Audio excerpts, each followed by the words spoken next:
Hello everybody, my name is Steven and welcome back to the Storytime channel. Without wasting any time, let's get into our stories of the day. History teacher says we can get missing assignments waived at the end of the term if we score well on the final? Challenge accepted. This was many years ago when I was in high school, but it is still one of my proudest academic coups. Backstory: I was a gifted kid in IB, International Baccalaureate, program. I also had undiagnosed ADHD and tested well, but didn't consistently complete homework, especially if it was busy work. I'm in IB history class my sophomore year.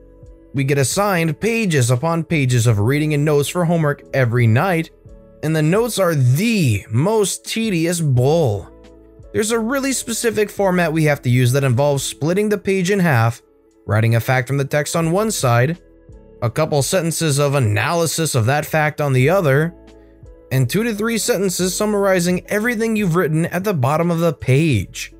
We also had quotas for how many pages of notes we had to do.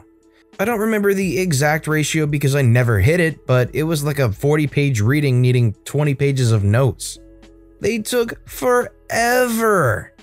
There often wasn't actually enough key facts to analyze, and everyone BS'd the freak out of them to hit their page count. They were also the first thing on the chopping block if we had too much homework, which we always did. And we would get graded down for not hitting quota, not following format, or poor quality content. Everyone hated them with a passion, especially me. Our teacher got sick of people BSing their notes, complaining about their notes, or just not turning them in at all, which happened more often than not. So she announced at the beginning of the new term that anyone who missed a notes assignment would get an incomplete instead of a 0, so it wouldn't affect your grade. And if you did well on the final, any missing assignments would be waived. But if we didn't do well, they would become 0s and our grade would drop. She intended this to just be a temporary grace for the good students so they could afford to miss an assignment here and there and not ruin their GPA. But she was not prepared for the unintended consequences I was about to inflict. This announcement was absolute music to my ears. You see, not only were our notes busy work, they were pointless busy work, because all the material from the reading would be covered on the PowerPoint in class next day. So I would just always pay attention and take notes in class, only do some of my homework, ace the final because I had still learned the material, and because homework was only 35% of the overall grade, I'd usually still scrape a B in the class, which was fine by me. So naturally, when I hear we don't have to do notes, I accept the freak out of that challenge. I decided right then and there that I would be doing no history homework for the entire term, and basked my newfound liberation from hours of bull.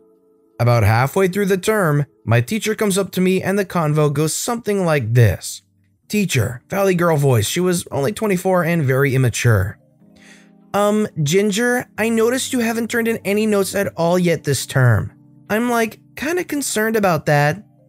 Well, you said if we did well on the final, we would get our notes waived. Well, I mean, yeah, but if you don't do well, you're going to lose a huge chunk of your grade. Okay, and? Teacher, bothered.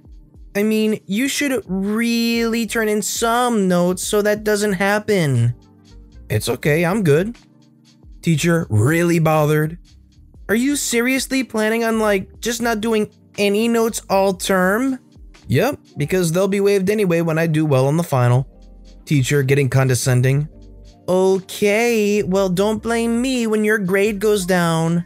Yeah, can I get back to work now? I proceed to stick to my word and not do any notes assignments all term. Final comes around, it's our typical format. 120 minutes to write 2 essays chosen from 3 prompts. I could have crushed any of them, but I picked the 2 easiest for me and got writing. Finished the first one about Columbus's problematic historiography and realized it only filled 1 piece of notebook paper, front and back, single-spaced. But I had said everything I needed to fulfill the prompt. Cool, on to the next one. Don't remember the topic, but it too was clear and concise, taking up only a sheet and a half. I was the first one done. Not unusual for me. I often hyper-focused on essay tests and walked up to turn it in. Teacher thought I had a question. I informed her I was done. Her eyebrows shot through the roof. She asked if I was sure. I said yes, left class, and went and enjoyed my early lunch. It's next week and we get our graded finals back. She stiffly marches up to my desk and slams my test papers down. The longer essay got a 98. The page-long one about Columbus got 100. She muttered something sarcastic about, "Well, I guess that little gamble paid off for you, huh?" "Yep, just like I said it would," says I. She was fuming as she walked away. She had been so hoping to catch me in a big butt gotcha.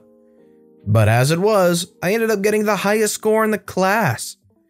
She had to waive every single notes assignment, and I ended up with an A for the term. So if you were OP and the teacher said that this test, if done well, would negate any notes assignments, would you feel confident in your abilities to get that done, or would you have to do the notes anyways? Let me know what you would do in the comments below. The assistant store manager tells me I need to be more of a team player by staying late. This happened when I worked at a hardware store as a part-timer during my gap year. We had gotten a new assistant store manager, calling her Jen, not her real name, and nobody liked her. She had decided early on from her transfer that she was going to change how the staff worked in our store. Cast: Jen, not real name, assistant store manager; Maria, not real name, department manager; me, myself. Jen had been transferred to our store for about a week when she scheduled meetings with my department. I worked in the paint department. She sat me down and the meeting seemed to be going good. How wrong I was. "Hi OP, so I was looking at your time clock. You are very punctual and arrived to each shift 10 or 5 minutes early. But I also see that as soon as your shift ends, you clock out. Why is that?" Me, kind of dumbfounded. Because I'm a part-timer and I don't get paid for overtime like the full-time employees. That and it's when my shift ends. Jen nods her head. "Yes, but I've heard that you don't check with your team members and will leave them high and dry." I'm now insulted as I've never done that and I have a feeling it's the old hag in my department. That's a whole story on its own. That told her this lie. I have never left a customer like that. I always check with my team before I clock out.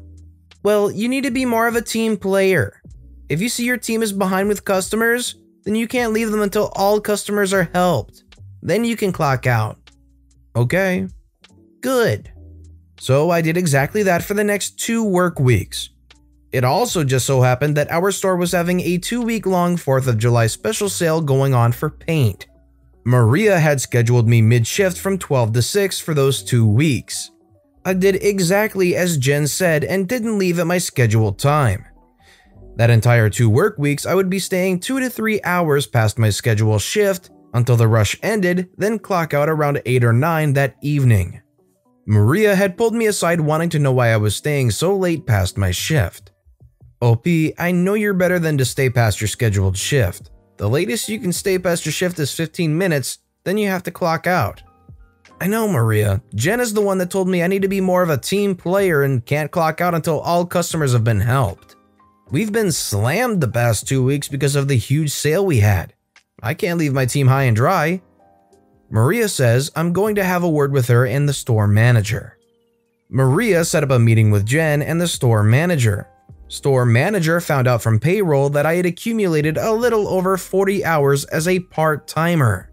Normally, they wouldn't pay me, but state labor laws say that if an employee works over 40 hours, they have to pay me. Jen got her butt chewed out by the store manager. She didn't get fired, but she was warned to never tell a part-timer to stay past their shift ever again. I'd always try to find her to tell her goodbye as I left the store after my clocking out at my scheduled time. Hopefully the pay was good. It's a nice little pay bump in hours. So either way, we can thank Jen for that.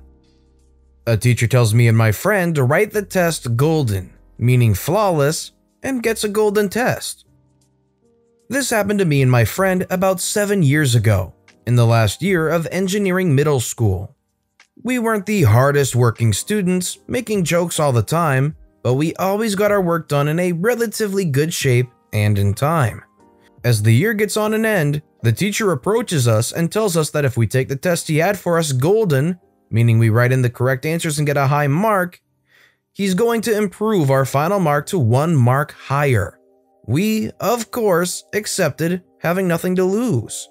That very day, I went to the store and bought 2 golden markers, with which we wrote the test. We did our best and it would probably be enough to get the higher marks, but it was, as the teacher wanted, written in golden color.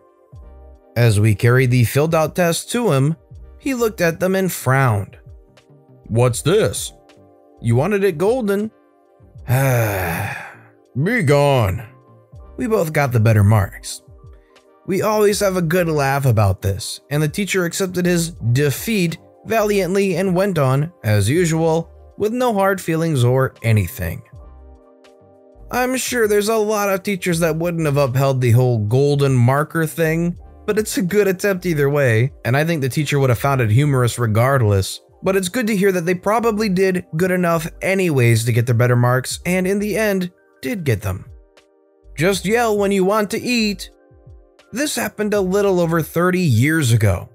When my parents divorced, my mom took my brother and I from Kentucky to North Carolina to live because of a job opportunity. We would make the trip from North Carolina to Kentucky a couple of times a year to visit our dad. A few years after the split, Dad had remarried to a woman with kids of her own. We got along great, always had a good time with each other's company, and while the distance was too great and the visits too few to bond like actual brothers and sisters, we did become close. On one of the many trips, Dad, stepmom, and kids came all the way to North Carolina to pick us up. It was about a 7-hour drive each way, and this particular time we started the trip back to Kentucky around 7 or 8 in the morning. My brother and I skipped breakfast but weren't particularly hungry. As we're getting into the car, our dad says the line, "Just yell when you get hungry." And all the kids just gave each other the look and grinned. About 3 hours into the drive, we start getting hungry, whisper to each other to get set up. Boring drive in the mountains outside of Asheville. Winding road, little traffic. Brother holds 3 fingers and then starts counting down. 3, 2, 1. And all 4 of us little crapheads start screaming at the top of our lungs. Scared Dad, probably about cause him to wreck and all of us die. But he managed to stay in control, asked, "What the heck was that?" Cue the answer, "You said to yell when we were hungry." He always phrased it differently afterwards. This sounds like a very fun memory to think back of when you're looking back on those younger days and you're thinking about hanging out with relatives that you might not see very often. I know this experience would be something that I would cherish. Health inspector shows me how to clean the slicer correctly. I used to work part-time at a sandwich shop during college about 9 to 10 years ago. The shop had a high turnover rate and I was there the longest, so I basically learned everything in the store. One day we had a health inspector come in to evaluate the food safety, temperature readings, food storage, etc. I had to slice the tomatoes for night shift and the inspector took issue with the dirty slicer and asked if it had been cleaned first. I said yes. He asked if I used the scrubby thingy. I forget what it's called, it's like a wire scrub on a stick.